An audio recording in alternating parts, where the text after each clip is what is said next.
Hi everyone, welcome back. Studio here again. Sorry for the lack of video last week. Let's get that out of the way. I had a little bit of burnout that I had to navigate around, and unfortunately it meant cutting a bit out of my workload, which meant cutting the video out of my workload. But I'm back. I have another video for you guys. I'm working on navigating around this issue I have. I tend to work really well for like 2 weeks, and then I get procrastination wall. And for like 3 weeks, if I just try to bull my way through it, it doesn't work. So I've started with a little system of like taking a day off every 2 weeks and kind of like restart my batteries. Anyway, we'll see how it works. Y'all ain't here for that. This week was supposed to be last week's video featuring an experimental headshot I did for a wish list. So I'll be talking about that. I'll be talking about inspiration, making something your own and following through, which were all things that I did and all things that I do and have done in this specific piece. So let's go! So this is the experimental headshot. It's a dragon character named Dahlia, owned by Cole111 on DeviantArt. I got tagged in their wish list, and I decided to use this as a way to experiment and have some fun, try out some different techniques. Earlier that week, I believe, I had seen Devin L. Kurtz's Loose Implication of Cats series, and I felt really inspired by that. She had built up a lot of shadowed areas, and then had gone in and refined a little bit, and then had put in the light with raking strokes, which was in contrast to the soft shadow strokes. And I really liked the effect she achieved, and I wanted to attempt to get that same type of feel. Though I ended up kind of, making it my own, going my own way with these things. It was much less of a loose implication and much more of a painterly effect. Like a more rendered image. So I started with the background, foregoing my usual soft gradients, trying for a more defined background where you could see the brush strokes. However, I wanted to represent, so I did that, and then when I got to the character, I wanted to represent the colors, so I couldn't just do what she had done, which was experiment with the colors. I needed to use the colors there, so I had to think about how that green light of the background interacted with the red of the character. When I started building up those shadows in the sketch of the character. And I ended up building up the shapes with the shadows in a more held together way. It's less loose, I don't really know the word to use here. And things just evolved as I went, and I'm really happy with the outcome. I also ended up adding light much more liberally and in soft brush strokes, which was not like what the source of inspiration was, which had, the harsh raking. I only did raking very subtly at the end. So yeah, I'm pretty happy with it, so I just want to get that out there. I really like this piece. As I had mentioned, this piece was brought on by inspiration, which is a great resource for artists. We feel energized with a new vigor for our craft. It revitalizes that drive to create and to make things, whether that be a realistic portrait, a digital art, concept art piece, an abstract sculpture, or what. It can even drive us to try new things, be experimental. Usually it does, I think. Trying out new techniques, new mediums, new tools, all that good stuff that we may never have attempted otherwise. No technique feels too tedious, no idea feels too daunting, no project feels too big to tackle. It's an awesome motivator and can really help us make great things. So it feels so great when we get that inspired feeling and we take advantage of it almost immediately. Unless you're like me, who feels that and then wants to do it, and then it's like, oh, but I gotta pick up the brush, and then it just doesn't happen. But usually we take advantage of it. But you should also work on taking that inspiration and that source of inspiration, making it your own. It can be very easy to make a copy of what you've taken inspiration from or recreate all the techniques used, which is not necessarily a bad thing, so long as you don't claim it as your entirely own work. So this is essentially creating a master copy, which is a very important learning tool. You learn the techniques and the process and the tools that the original artist used to create that piece through going through it yourself. And maybe you even find a new way of doing something that is uniquely your own that gets the same product. But it's just as useful, almost more useful in my opinion, probably just as useful, to take that a step further and implementing like applying what you learned from that master copy in your own pieces, which I know every artist does, but it's always good to reiterate it. So maybe you change the subject matter or the medium, or you use some of the techniques instead of all the techniques. You try out that different style, but don't copy the images completely, things like that. Just implementing them into your work.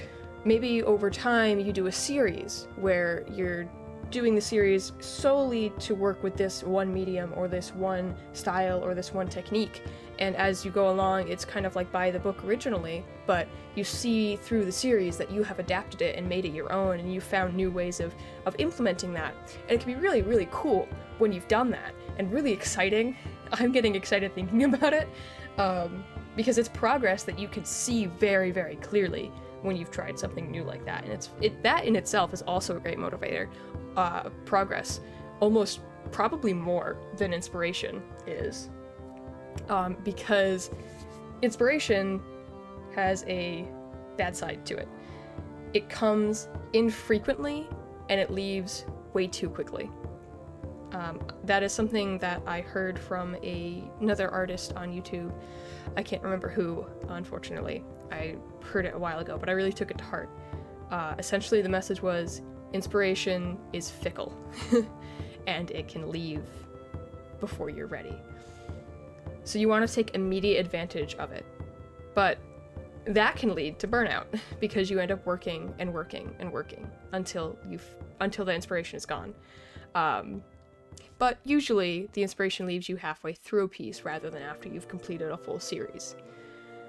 So this part, finishing it when the inspiration is gone, this is the follow-through that is equally as important.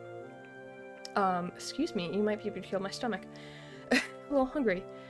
Sometimes you don't necessarily have to force that follow-through, or, well, not necessarily force, but you don't have to recreate anything to get that follow-through. Sometimes the inspiration just leads you through, or you just have good ways of following through anyways.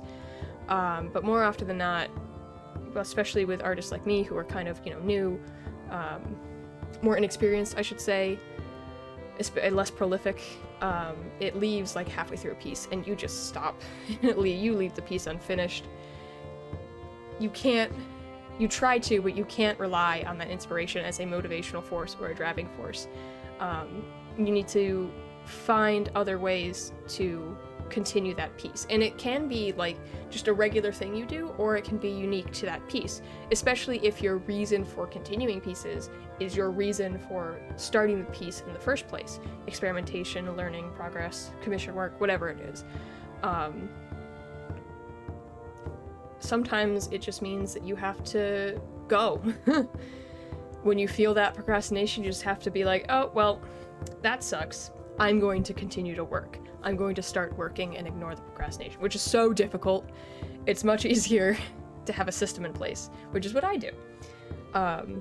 So things that I do is I'll watch, and these aren't unique to me as well. I learned them from other people and from my own experience. Things that I do to combat this is I create my own motivation system by watching videos or clips that put me in that artistic mood, listening to music that either starts me working or keeps me working. I can just lose myself in it and I lose the time. Don't do that too often. Make sure you eat. Back to work. I use a reward system as well. Each time I hit a milestone in a piece, or I've worked for a certain amount of time on a piece, I will take a break and I will give myself a little reward. And I always have a reward like at the end of a piece or at the end of a day of hard work. I do something I find enjoyable, something I find relaxing and stress relieving, and that has worked wonders. I know, crazy idea, treating yourself well and rewarding yourself for hard work and progress. Guys, I swear it works. I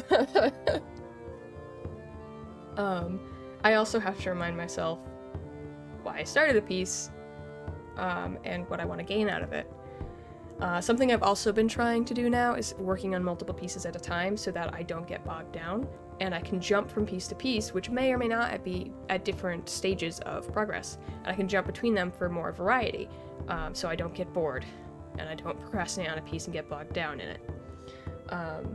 It's very useful. It's great.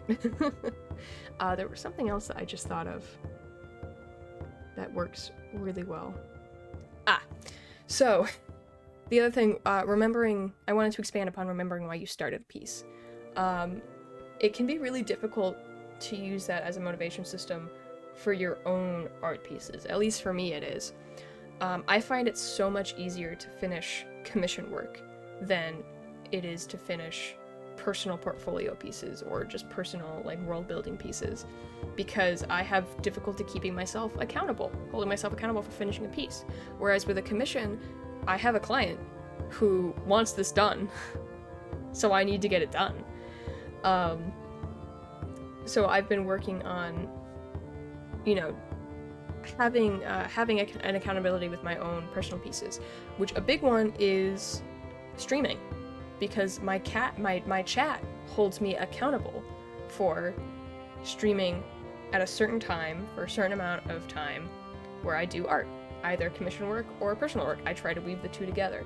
And like they're expecting to see it, so I do it. And then I feel really happy, and it's become easier to be like, I want to start this piece because I need a portfolio piece, or I want to start this piece because I need to expand on some world building. And from that I need to do this portfolio piece to flesh out and learn new things and progress. So a tip for you guys is, if you don't get commissions, do gifts for your friends, do art trades with your friends, things like that. Your friend, whether they know it or not, it's best if they do know, is holding you accountable because they are expecting a piece from you. So that's something that has helped me a lot, fighting all of this. But that's about it for the video. So I hope I was able to provide some tips and some experience and some examples that help you guys with your own problems with this, or just gave you a little bit of a different perspective on it. Yeah. If you liked it, and you want to show it, you can leave a like or you can leave a comment. I always try to reply to my comments because I love interacting with you guys. If you want to see more like these, I'll upload videos every Wednesday or Thursday, and then I upload stream VODs every Thursday, Friday, Saturday, so subscribe to keep up to date. If you want to see me draw in real time, I stream on Twitch at Studio Shadows every Monday, Tuesday, and Wednesday.